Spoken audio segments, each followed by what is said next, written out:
Arithmetic progression 7, 13, 19, 25 dot dot dot आपल्याला दिलेलं आहे आणि याची 19th टर्म आपल्याला फाइंड आउट करायची आहे. तर मग 19th टर्म फाइंड आउट करण्यासाठी कोणता फॉर्म्युला वापरावा लागेल? TNचा. तर TNचा फॉर्म्युला काय? TN is equal to A plus N minus 1D. आता याच्यामध्ये आपल्याला AD आणि Nच्या व्हॅल्यूज ठेवावं लागेल. तर A म्हणजे फर्स्ट टर्म, म्हणजे Aची व्हॅल्यू होईल 7 आणि D म्हणजे difference between the consecutive term, म्हणजे 13 मायनस 7 किती होईल? 6. Dची व्हॅल्यू होईल 6 आणि आपल्याला 19th टर्म फाइंड आउट करायची आहे, तर Nची व्हॅल्यू होईल 19. तर Nची व्हॅल्यू ठेवा 19 इज इक्वल टू Aची व्हॅल्यू 7 प्लस Nची value 19 minus 1 bracket complete into Dची व्हॅल्यू 6. आता इथे याला सॉल्व करायचं आहे. तर कंचे भागू बेव नियमाप्रमाणे सोडवायचं असते, म्हणजे पहिले कंस सोडवायचा असतो, मग भागाकार, मग गुणाकार, मग बेरीज वजाबाकी. तर पहिले कंस सोडवावं लागेल. मग T19 is equal to 7 plus 19 minus 1 किती होईल? 18 इंटू 6. आता इथे पहिले गुणाकार सोडवावं लागेल. मग काय होईल? 18 इंटू 6 जर मल्टिप्लिकेशन होईल 108 आणि 7 प्लस 108 किती होईल?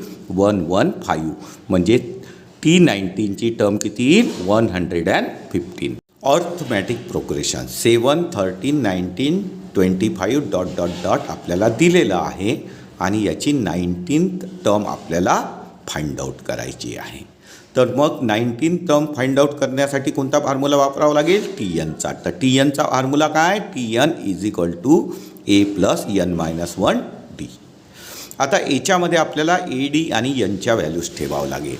तर A म्हणजे फर्स्ट टर्म, म्हणजे Aची व्हॅल्यू होईल 7 आणि D म्हणजे difference between the consecutive term, म्हणजे 13 मायनस 7 किती होईल? 6. Dची व्हॅल्यू होईल 6 आणि आपल्याला 19th टर्म फाइंड आउट करायची आहे, तर Nची व्हॅल्यू होईल 19.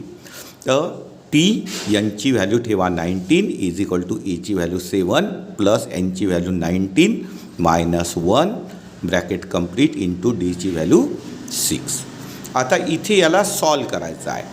तर कंचे भागू बेव नियमाप्रमाणे सोडवायचं असते, म्हणजे पहिले कंस सोडवायचा असतो, मग भागाकार, मग गुणाकार, मग बेरीज वजाबाकी. तर पहिले कंस सोडवावं लागेल. मग T19 is equal to 7 plus 19 minus 1 किती होईल? 18 इंटू 6. आता इथे पहिले गुणाकार सोडवावं लागेल. मग काय होईल? 18 इंटू 6 जर मल्टिप्लिकेशन होईल 108 आणि 7 प्लस 108 किती होईल? 115. म्हणजे